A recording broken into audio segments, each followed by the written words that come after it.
Penchons-nous maintenant sur les charges à payer. Toujours pour respecter le principe d'indépendance des exercices, qui au passage doit être maîtrisé. Ce principe, vous devez le connaître par cœur, puisqu'on vous interrogera souvent.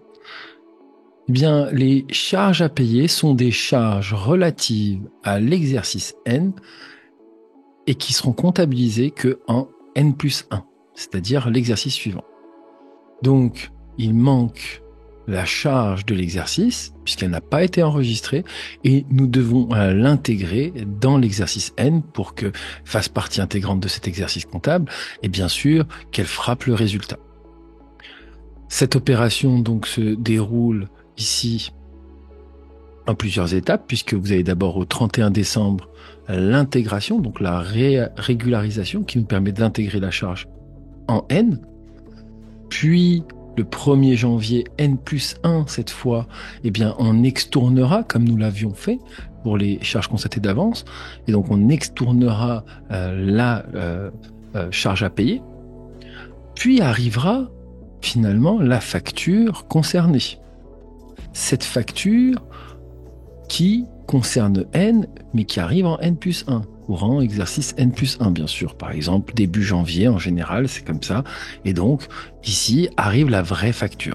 Donc, nous avons intégré la charge dans l'exercice N. Nous l'avons en N plus 1 annulé.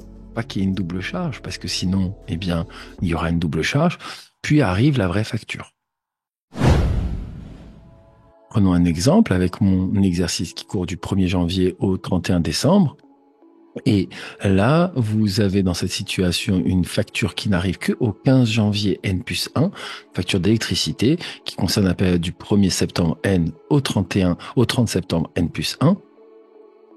Donc elle couvre un an et elle arrive que en janvier N plus 1 pour 5 000 €.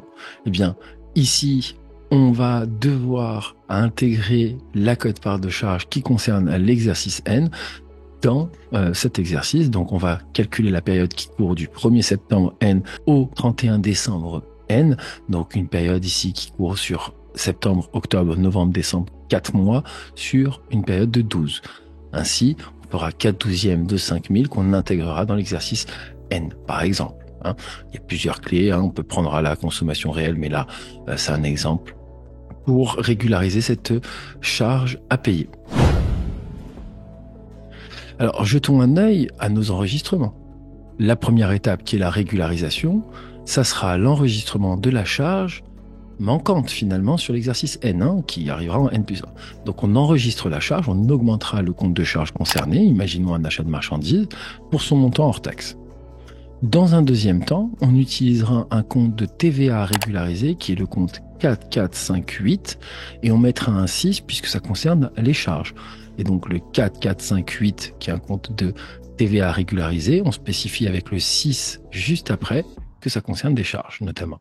Et donc on aura à débiter ce compte, puisqu'on parlera de la TVA qui n'est pas encore arrivée, vu que la facture, elle ne concerne pas l'exercice N finalement, elle n'est pas arrivée en N, et bien on va avoir de la TVA en attente, entre guillemets, suite à notre opération qu'on enregistre au 31 décembre.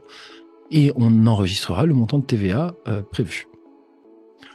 Enfin, on arrive au compte de dette spécifique qui va être accrédité dans notre opération. À chaque fois, on regarde, donc on fait attention, quel est le compte que nous utilisons. Si on a utilisé le 607, 606, 615, tous les comptes qui vont de 60 à 62 inclus, eh bien, on utilisera le compte 408.1 fournisseur facture non parvenue.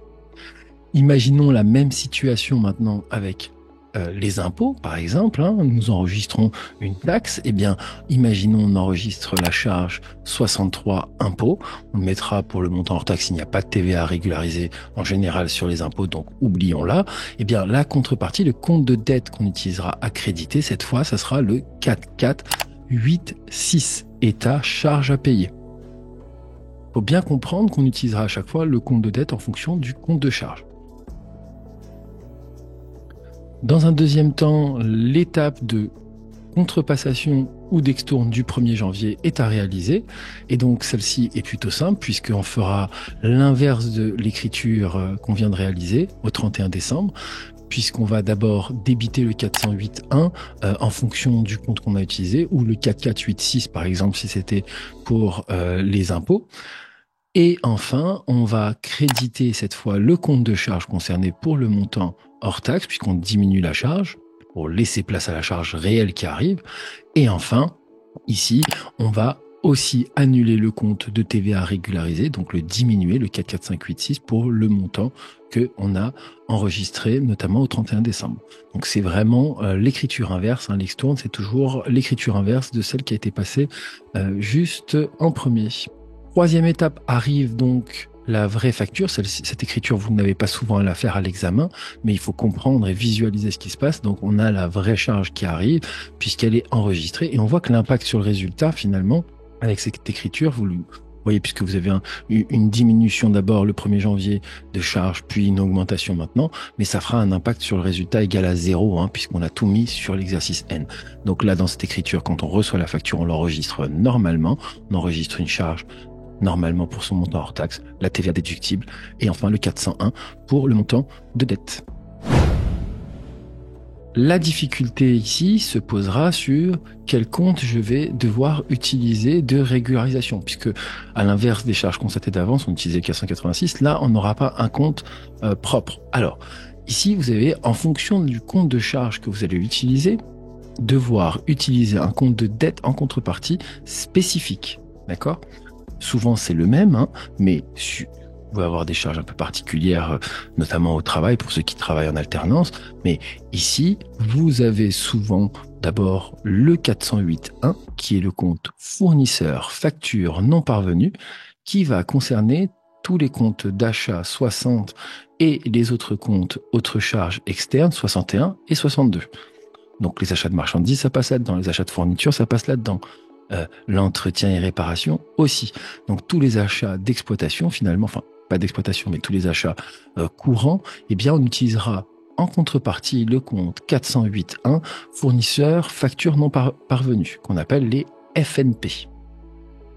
D'ailleurs, c'est pour ça que souvent les charges à payer sont appelées les FNP. On pourra dire, par exemple, as-tu procédé à l'enregistrement des FNP? Donc ça veut dire, est-ce que tu as fait les différentes charges à payer de l'exercice? Dans un deuxième temps, pour tout ce qui concernera les impôts, taxes et versements, donc les comptes 63, on utilisera le compte de dette spécifique 4486, État, charges à payer. Pour le personnel, eh bien, lorsqu'on provisionne notamment leurs congés payés, c'est quelque chose qu'on fait, ou certains éléments, eh bien, on va, tous les comptes de charges de personnel, c'est-à-dire 64, on utilisera en contrepartie le 428 personnel, charges à payer, ou 438, qui concernera les cotisations sociales, organismes sociaux, charges à payer. Pour les charges qui sont classées dans le 65, autres charges de gestion courante, on utilisera le compte de dette 468, créditeurs, divers, charges à payer. Enfin, nous arrivons aux charges financières, puisque tous les comptes de charges en 66 auront, en fonction de leur nature, mais on le verra dans un deuxième temps au niveau intérêt couru pour les emprunts, eh bien on utilisera le 1688 pour les intérêts courus sur emprunt, le 4088 pour les intérêts courus sur les fournisseurs, le 5186 pour les intérêts courus de la banque et le 5198 pour les intérêts courus sur les concours bancaires. On revient sur cela dans un deuxième temps. Enfin, on utilisera aussi le 709 pour les rabais, remises, ristournes à accorder. Eh bien, ici, qu'il faut intégrer dans l'exercice. Imaginez, il y a un rabais qui a été promis en N+1, mais qui concerne des ventes de l'exercice N. Eh bien, on utilisera le compte 4198, client débiteur, RRR, à accorder. Donc, le 4198 contre le 709. Dirigeons-nous pour illustrer tout ce qu'on vient de voir sur le cas exemple 2, qui va nous permettre de mieux comprendre la notion de charge à payer. Dans ce cas exemple, l'entreprise MBA commande des marchandises en décembre N pour un montant de 3 000 € hors taxe. Elles arrivent le 29 décembre, mais la facture n'est pas arrivée le 31 décembre N. La facture arrive que le 5 janvier N+1, période de fin d'année. Et donc ici, elle est datée de du 5 janvier N+1. Et donc, si on ne fait rien, eh bien, elle sera finalement en N+1 alors qu'elle concerne l'exercice N vu que la marchandise est arrivée, qu'on suppose que c'est utilisé avant la fin de l'exercice. Ici, on parle pour 3 300 € de facture. Donc ici, c'était un montant, bien sûr, qui vous étiez donné pour la facture du 5 janvier N+1. Alors, on fera attention puisque dans l'énoncé, on vous dit que on avait fait une commande de 3 000 € initialement quand même. Donc ça veut dire que lors de l'enregistrement de la charge à payer ou de la FNP, eh bien, on va enregistrer pour 3 000 €. Finalement, la facture réelle qui arrive, c'est 3 300. Donc, ici, on a mis 3 000 € d'abord, puis arrivera la vraie facture de 3 300. On y va pour le traitement puisque la régularisation au 31 décembre, c'est d'abord l'achat qui manque dans l'exercice N, donc on fera un 607 pour 3 000 €. Et surtout pas 3 300, puisque ça, c'est ce qu'on avait commandé. On pensait qu'on allait avoir une facture de 3 000 €. Donc, on enregistre la marchandise pour 3 000 €. La TVA régularisée qui la concerne, donc on utilisera le compte 44586 pour le montant de la TVA, soit 600 €. Et enfin, on utilise, comme on a utilisé un compte d'achat de marchandises, on utilise le 408.1, fournisseur facture non parvenue, pour le montant TTC, soit 3 600. Ici, c'est l'écriture de régularisation du 31 décembre à passer. Dans un deuxième temps, on arrive au 1er janvier N+1, puisqu'on a la contrepassation de cette écriture, c'est-à-dire que on va annuler l'écriture de régularisation qui a été passée au 31 décembre N. Et donc là, dans cette écriture, je vais débiter le 408.1 pour 3 600 €. Je vais créditer le 607 pour l'achat de marchandises pour 3 000 € et le 44586 est à TVA à régulariser pour 600 €. Je les remets à zéro finalement. Le 44586 et le 408.1 sont remis à zéro à ce niveau-là puisqu'ils n'existent plus. En fait, c'est des comptes qui vont juste apparaître lors du bilan, de la présentation du bilan, mais c'est tout pour notifier notamment qu'on a des opérations de régule en cours. Dans un troisième temps arrive la vraie facture le 5 janvier N+1 et elle est enregistrée pour le montant réel, donc 3 300 €. Donc ici, on a déjà passé 3 000 € sur l'exercice N et donc ici, on va laisser finalement dans l'exercice N+1 que 300 € puisqu'il y a 607 dans l'exercice N+1 qui est crédité. Et il y a pour 3 000 € et il y a aussi 3 300 € qui sont débités le 5 janvier. Donc finalement, il n'y aura plus que 300 € de charge sur l'exercice N+1. En 44566, cette fois pour la TVA normalement déductible pour 660 € et le compte fournisseur de dette fournisseur pour 3 960 €.